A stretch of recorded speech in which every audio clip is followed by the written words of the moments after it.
नमस्कार, मैं पद्मा मुंदड़ा बीकानेर श्री डूंगरगढ़ से आई हूँ। दिव्याशीष आश्रम सुंदर नगर में मैं 16 तारीख को आ गई थी। मोबाइल नंबर मेरे मोबाइल नंबर है 9928057831। अगेन 9928057831। आदरणीय यहाँ के फाउंडर वीवी चौहान, गुरुजी वीवी चौहान जी, आनंदी माँ, पांडे भाई साहब एंड भाई साहब वो प्रदीप शाह जी चले गए, सबको मेरा प्रणाम। मेरे 2018 में कैंसर हुआ था यूट्रस का, और ऑपरेशन से सब ठीक हो गया क्योंकि एकदम इनिशियल स्टेज में आया था। उसके बाद में एकदम नॉर्मल हो गई थी और 2021 में वापस आ गया। तो मैंने थोड़ी सर्जरी कराई, लेकिन डॉक्टरों ने बताया कि सर्जरी आगे नहीं हो सकती क्योंकि आर्टरीज के पास में है। तो मैं अमेरिका चली गई। वैसे मैं वहीं की सिटीज़न हूँ और यहाँ की भी सिटीज़न हूँ क्योंकि जन्म यहीं हुआ है। और वहाँ मैंने अपने बेटे के साथ चली गई थी, हम दोनों ही चले गए थे। और वहाँ मैंने जो इनके प्रोटोकॉल होते हैं, कीमो, रेडिएशन, इम्यूनोथेरेपी, सब कुछ करवाई, ठीक भी हुई। 5-6 महीने रिजल्ट अच्छा रहता है, फिर एकदम माइनर में वापस आ जाता है। 2023 में फरवरी को मुझे एनडीएस के बारे में पता चला। बम्बई में सेवा भावी हैं एसपी लोहिया जी और उनकी मिसेज और पुष्पा डागा, उन्होंने मुझे इसके बारे में समझाया। और उनकी मिसेज को भी कैंसर हुआ था जो उन्होंने इसी के थ्रू ठीक किया। तो मैंने ये सब छोड़ के 4 महीना स्ट्रिक्ट रही इसमें और काफ़ी कुछ फ़ायदा हुआ। उसके बाद मैं इंडिया आ गई थी। इंडिया आके मैंने नासिक में कैंप भी किया 5 दिन का, गुरुजी के साथ ही, गुरुजी थे वहाँ। और उसके बाद 9 दिन का सूरत में महेंद्र भाई के यहाँ भी रही थी और काफ़ी कुछ आराम हुआ था। 4-5 महीने के बाद में रिज़ल्ट वापस क्लियर, और फिर 5-6 महीने के बाद में फिर मेरे L2 में आया, काफ़ी कम था 1 सेंटीमीटर का, फिर आया, स्कैनिंग करवाई। तो उसके बाद अभी मैं वापस यूएस गई हुई थी 4-5 महीने के लिए। वहाँ मुझे फिर 3 रेडिएशन लेने पड़े। ये अभी सितंबर की बात है, मैं सितंबर 3 को मेरा लास्ट रेडिएशन था। और उसके बाद में 10th को वापस इंडिया आ गई। और यहाँ आने के बाद में मैंने एकदम दिमाग में सेट कर लिया कि मुझे अभी कोई भी ट्रीटमेंट नहीं कराना। ट्रीटमेंट में ठीक तो होते हैं यहाँ, मतलब लेकिन मतलब नहीं, मैं अभी वो बता रही हूँ, इंडिया में आई हुई थी। उसके बाद में मैंने डिसाइड किया कि मैं सुंदर नगर और मंडी में जाके अपना ट्रीटमेंट कराऊंगी।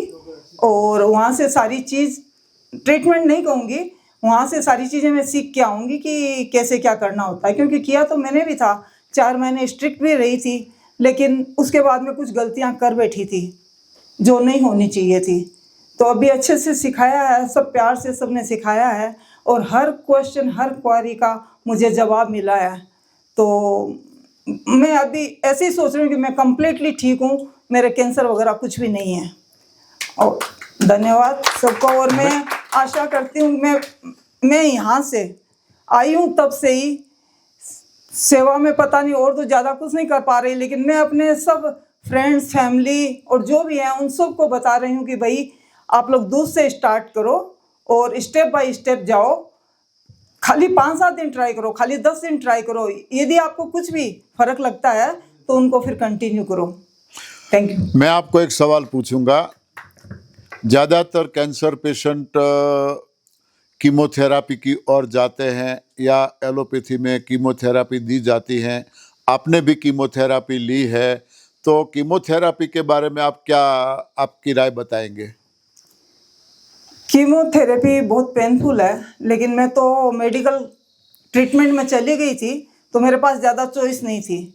मेरे फर्स्ट 3 कीमो हुए, उससे मुझे कुछ फ़ायदा हुआ। डॉक्टर ने बोला 3 और लेने पड़ेंगे, फिर मैंने 3 और लिए, उससे कोई फ़ायदा नहीं हुआ। उसके बाद में डॉक्टर ने 25 रेडिएशन को बोले, 25 रेडिएशन कंटिन्यू लिए, उससे मेरा क्लियर हो गया था। फिर 5-6 महीने बाद वापस मैंने स्कैनिंग कराई तो फिर थोड़ा आया। डॉक्टरों को पूछा ये कीमो और इससे तो मेरे शरीर में मेरे को सबसे बड़ी प्रॉब्लम हुई कि मेरे अंगुलियों में न्यूरोपैथी प्रॉब्लम हो गई थी, तो झंझनाहट रहती थी। और तो डॉक्टरों ने बोला कि इम्यूनोथेरेपी काफ़ी सक्सेसफुल है, वो आप लेके देख लो। उसके भी 3 साइकिल होते रहते हैं जैसे कीमो के होते हैं, लेकिन ये अभी 10 साल से नई पद्धति आई है, हालांकि इंडिया में बहुत एक्सपेंसिव है। तो मैंने 2 साइकिल लिए, 2 साइकिल लेते ही मेरे साइड इफ़ेक्ट लगे, जो कि मैं वैसे बहुत हेल्दी हूँ, मेरे no BP, diabetes, cholesterol, triglyceride कुछ भी नहीं है। तो लेकिन बीपी वगैरह चालू हो गई थी, मेरे हाई रहने लगी और मेरे शरीर में रैशेज हो गए थे। तो मैंने वो बंद कर दी और मैंने वही कहा, डॉक्टर को भी मैंने बता दिया कि डॉक्टर मैं उसमें नहीं रह सकती, मेरे दूसरे भी ऑर्गन फेल हो गए तो मैं क्या करूँगी। अभी एटलीस्ट मैं चल फिर रही हूँ और एकदम ठीक हूँ, स्वस्थ हूँ, मेरे को कोई भी मतलब तकलीफ नहीं है बॉडी में। लेकिन मैं कैंसर को ठीक कर लूँ और ऑर्गन मेरी किडनी या कोई चीज़ में दूसरी प्रॉब्लम आ गई तो मैं क्या करूँगी। इसलिए मैंने वो सारे ट्रीटमेंट बंद करके डिसाइड किया है कि इसी रास्ते पे मुझे चलना है। दिस इज़ माय अल्टरनेट, और कोई चारा नहीं है, और आई एम वेरी हैप्पी। आजकल भारत में बहुत से कैंसर का प्रभाव बढ़ रहा है, तो आप कैंसर पेशेंटों को कीमो के बारे में क्या बताओगी, लेना चाहिए या नहीं? बिल्कुल नहीं लेना चाहिए, बल्कि यहाँ कई बहनें आई है जिनसे मैं बात कर रही हूँ और उन्होंने बताया कि उन्होंने कीमो वगैरह नहीं लिया, सीधे यहाँ आ गए। मैं बोलती हूँ आप बहुत लक्की हो, जो गलती मैंने की है प्लीज़ आप मत करना। और जो भी हमारे जिनका भी पता चलता है मुझे कि कैंसर से पीड़ित हैं, उनको मैं यही राय दूंगी कि कभी भी आप उसमें रास्ते में मत जाओ, कुछ भी नहीं होना है, आखिरकार आपको यहीं आना पड़ेगा। Thank you. बहुत बहुत धन्यवाद।